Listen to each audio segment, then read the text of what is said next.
आज शनिवार का दिन है जिस दिन अपन इस दरिद्रता से मिलने के लिए पीपल के पेड़ के नीचे आए हैं। हिंदू धर्म में ये दिन पीपल के वृक्ष के लिए पूजनीय होगा। जो भी शनिवार के दिन पीपल के वृक्ष की पूजन करेगा, दूध चढ़ाएगा या मिष्ठान का भोग लगाएगा, लक्ष्मी और नारायण उसके घर में प्रवेश कर जाएगा। लक्ष्मी और नारायण उसके घर में प्रवेश करेगा। पुराण की कथा कह रही है कि दुनिया के सारे तीर्थ नहीं जा सकते, पृथ्वी की सारी नदियों में स्नान नहीं कर सकते, पवित्र नदियों में आप स्नान नहीं कर सकते, या किसी भी तीर्थ में जाकर एक रात्रि भी विश्राम नहीं कर सकते, या हमने जिंदगी में कोई दान करा ना करा, कोई पुण्य करा ना करा, कोई सत्कर्म करा ना करा, कोई शास्त्र पढ़ा ना पढ़ा, कोई शास्त्र सुना ना सुना, उसके बाद भी शिव महापुराण की कथा कहती है कि एक दिन में अगर मात्र एक बार भी आप शंकर के शिवालय में प्रवेश कर गए या मंदिर में प्रवेश कर गए तो सारे तीर्थ, सारी नदियां, सारे सरोवर, सारी बावड़ी, सारे तालाब, सारे कुंड के स्नान का पुण्य, दान का पुण्य प्राप्त हो जाता है। केवल शिव तत्व को प्राप्त कर लेने। शिव महापुराण की कथा कह रही है कि घर में जो दिया होता है वो दीपक भी कोई साधारण नहीं होता, उस दीपक की भी महत्वता है, उस दीपक का भी वर्णन है। महाराज एक बात और बहुत अच्छे से सुनिएगा, शायद आपकी जिंदगी को सवार हो, शायद आपके जीवन को सवार हो। मेरी जीजियों, मेरे जीजाओं, मेरी बेटियों, बेटाओं, कभी मौका लगे शंकर भगवान के शिवलिंग के पास में आप बैठे हैं। यहां तक शास्त्र कहता है कि घर में अगर किसी को बहुत तेज बुखार आ गया है, बहुत तेज बुखार, और बच्चा उस बुखार में तप रहा है, बहुत तप रहा है, महाराज तुम जिस दिए में भगवान की आरती उतारते हो, जिस दिए से तुम भगवान की पूजन करते हो, कभी मौका लगा और आप पूजन करने के लिए गए,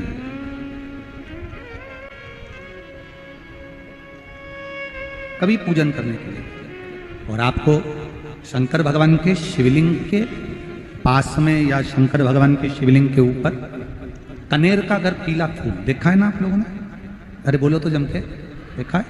कनेर का यदि पीला फूल शिवलिंग के आसपास में या शंकर भगवान के ऊपर कहीं रखा हुआ भी दिख जाए,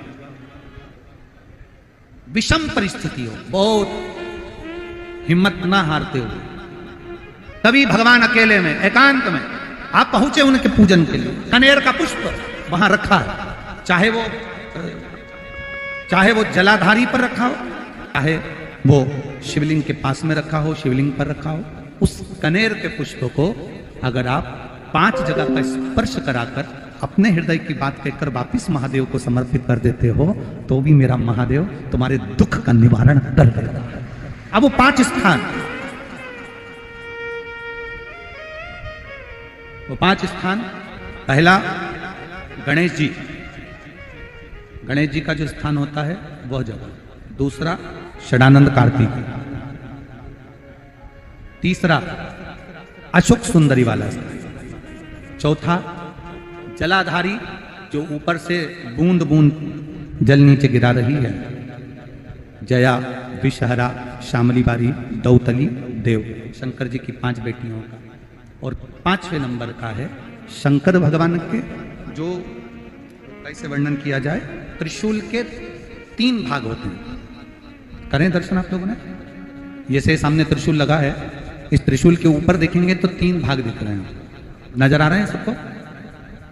त्रिशूल का जो 3 भाग होता है, उस 3 भाग का जहां ज्वाइंट होता है, जहां मिलता है, एक जगह पर देखो तीनों भाग एक जगह पर मिले हुए, 3 भाग का जहां मिलन होता है, 5वां स्थान, ये 5वां स्थान, यहां पर स्पर्श कराकर शिवलिंग पर अपनी कामना कर कर श्री शिवाय नमस्तुभ्यम कहकर बाबा से अपने मन की बात कहकर जो समर्पित कर देता है, हम 3 महीना भी नहीं कहेंगे, हम तो कहेंगे अगर ज्यादा दुख है 3 दिन इंतजार करना, मेरा बाबा उस दुख को मिटाएगा। 3 महीना बहुत दूर, पर करना है दिल से। और कई तरह के दीपक होते हैं, दीपक का भी विधान वर्णन किया गया, उस दिए का भी वर्णन किया गया। यहां तक शास्त्र कहता है कि घर में अगर किसी को बहुत तेज बुखार आ गया है, बहुत तेज बुखार, और बच्चा उस बुखार में तप रहा है, बहुत तप रहा है, मारा, तुम जिस दिए में भगवान की आरती उतारते हो, जिस दिए से तुम भगवान की पूजन करते हो, उस दिए की बत्ती को नीचे डाल दीजिए और उस दिए को पानी की बाल्टी में धो दीजिए। कौन सी बाल्टी में? जिस बाल्टी के पानी से आप बच्चे को स्नान करा सको। मारा, केवल भगवान पर से ले जाकर, पास में से ले जाकर उस बाल्टी में थोड़ी देर डाल दो और उस बाल्टी के पानी से उस बच्चे को स्नान करा दीजिए। 15 से 20 मिनट, आधा घंटा लगेगा बच्चे का। बड़ी बेचैन दिख रही हो तुम, क्या बात है? पार्वती जी कहती है, देवव्रत, कश्मीर प्रदेश का एक भक्त देवव्रत बेलपत्री के वृक्ष के नीचे बैठकर आपका मंत्र जाप कर रहा। मैं आपको जगाना नहीं चाहती थी, पर बेलपत्री के वृक्ष के नीचे लक्ष्मी झाड़ू लगाती है, सरस्वती वीणा बजाती है, इंद्राणी उस बेलपत्री के वृक्ष के नीचे जल का सींचन करती है, 33 कोटि देवी देवता उस बेलपत्री के वृक्ष की जड़ में विराजमान होते हैं। इसलिए देवव्रत एक बार पंचाक्षर मंत्र बोलता है तो वो 33 करोड़ बार गिना जाता है, ऐसा बेलपत्री का वृक्ष होता है। बेलपत्री के वृक्ष के नीचे एक बार अगर भगवान का नाम लिया जाता है तो वो 33 करोड़ बार, 33 कोटि बार गिना जाता है। एक मंत्र केवल नमः शिवाय, ओम नमः शिवाय, नमः शिवाय, ओम नमः शिवाय, 33 कोटि बार गिना है, 33 कोटि। कितना सुंदर लिखा है। फिर वही वाली बात आ गई जो पहले कथा में कहा, अपने लिए अच्छा वाला घी छाट के लाना, अच्छी कंपनी का लाना, और जब यज्ञ करने बैठे, पूजन करने बैठे, हवन करने बैठे, भगवान का कोई पाठ पूजन करवाई, पूजा वाले दुकान पे बोलना कि पूजा का घी चाहिए। तो वो पूजा का सामान बेचने वाला भी चतुर था, उसने पूजा का ही घी दिया। तो इन्होंने पूछा, भैया ये घी कितने का? तो क्या 80 रुपए का? तो 80 रुपए का आधा किलो? तो क्या पूजा का है? भारत की भूमि पर इस मृत्यु लोक में, पूरे विश्व में ऐसे कई घर हैं जिनके घर में गुजारा करने के भी आफत है। पहनने के कपड़े नहीं, किसी के यहां पर भोजन नहीं, किसी के यहां जमीन नहीं, किसी के यहां दुकान नहीं, कोई कोई पूरी जिंदगी किराए के मकान में निकाल देता है। नहीं,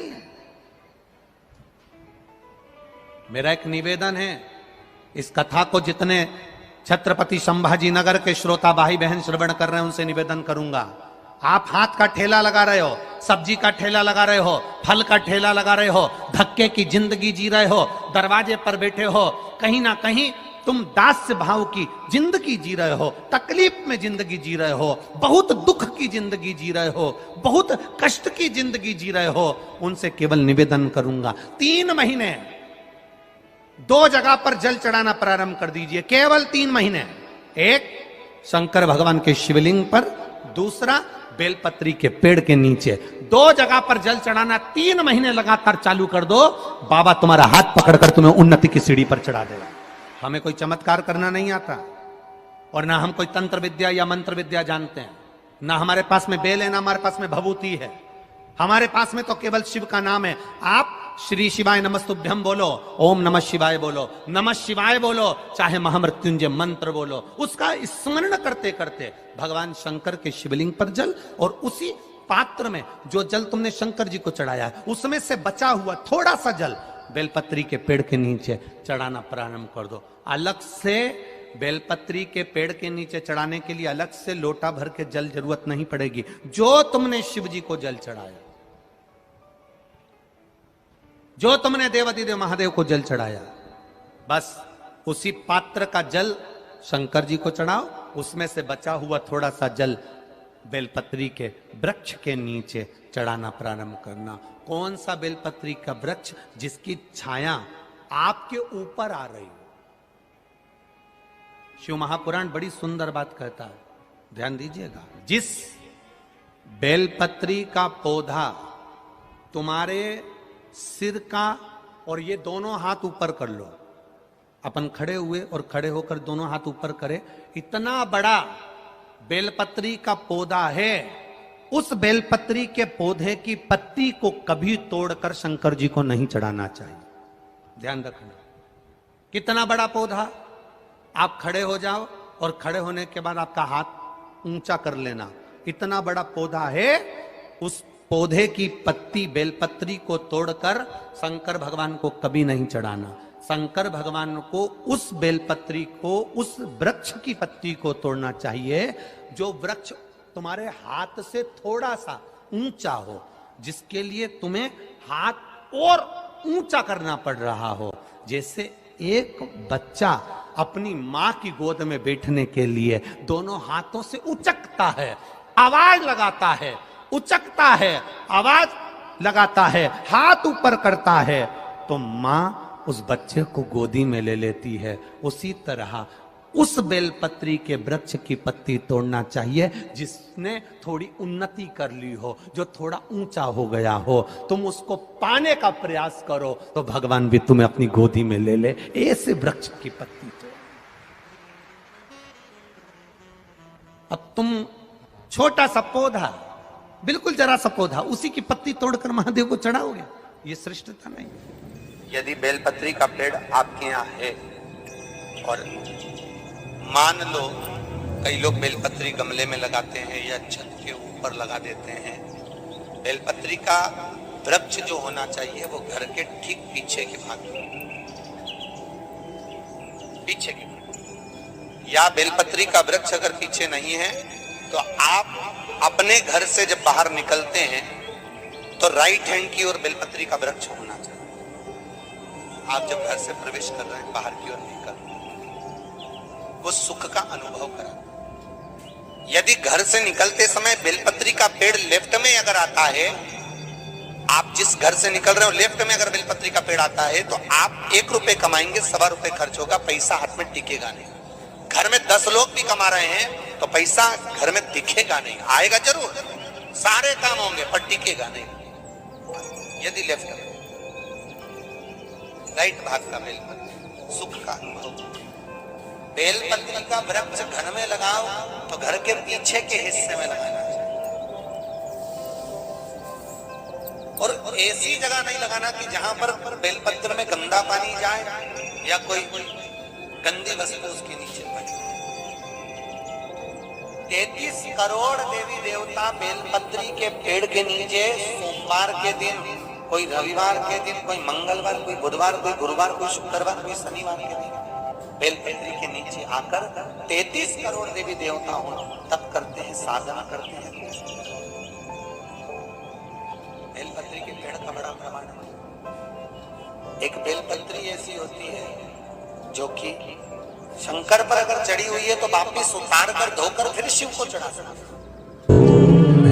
किसी व्यक्ति से कोई काम करवाना है, वो काम नहीं कर रहा, कोई फाइल आगे नहीं बढ़ रही है, कोई कार्य अटक रहा है, या फिर कहीं रुपया पैसा अटक गया हो, नहीं निकल रहा हो, तो एक जल के पात्र में जल भरकर 5 बेलपत्री शिव जी को समर्पित कर कुंदकेश्वर महादेव का नाम लेकर एक सफेद पुष्प बेलपत्री के ऊपर जो शिव जी को चढ़ाई है उस पर समर्पित कर जल जो लेकर गए हो, अपनी उस कामना को कर कि मेरा ये कार्य अटक रहा है, ये कार्य नहीं हो रहा, कुंदकेश्वर महादेव का नाम लेकर धीरे धीरे जल की धार चढ़ाइए। और एक बात हमेशा याद रखना, फिर निवेदन कर रहे हैं, अच्छे से समझ लेना, शंकर जी पर जब जल चढ़ता है, शिव जी का जब अभिषेक होता है, शंकर जी पर जब जल चढ़ाया जाता है, दूध चढ़ाओ, जल चढ़ाओ, कुछ भी चढ़ाओ, पर एक बात का स्मरण अपने जीवन में होना कि इतने ऊपर से मत चढ़ाना कि जल चढ़े और छींटे आपके ऊपर आए।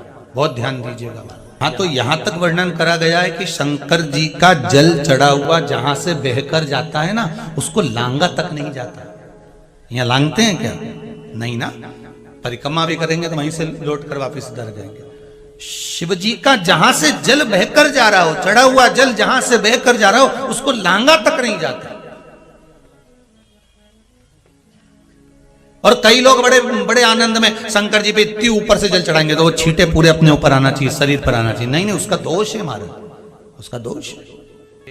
आप भगवान को अगर जल चढ़ाओ, दूध चढ़ाओ, तो मान लो अगर जैसे एक सरल भाषा में समझ लो और अच्छे से, कि जैसे ये शिवलिंग है, शंकर जी का ये शिवलिंग है। और आप जल चढ़ा रहे हो तो इतनी ऊपर से छोड़ोगे तो पानी का छींटा तो अपने ऊपर आएगा, पर वही जल, वही दूध, वही सामग्री आप शिवलिंग से थोड़ी सी दूरी बनाकर अगर आप समर्पित करेंगे तो बाबा उसको स्वीकार भी करता है और आनंद की अनुभूति भी होती है। कार्य में सिद्धता भी आती है, कार्य में उसकी सिद्धता भी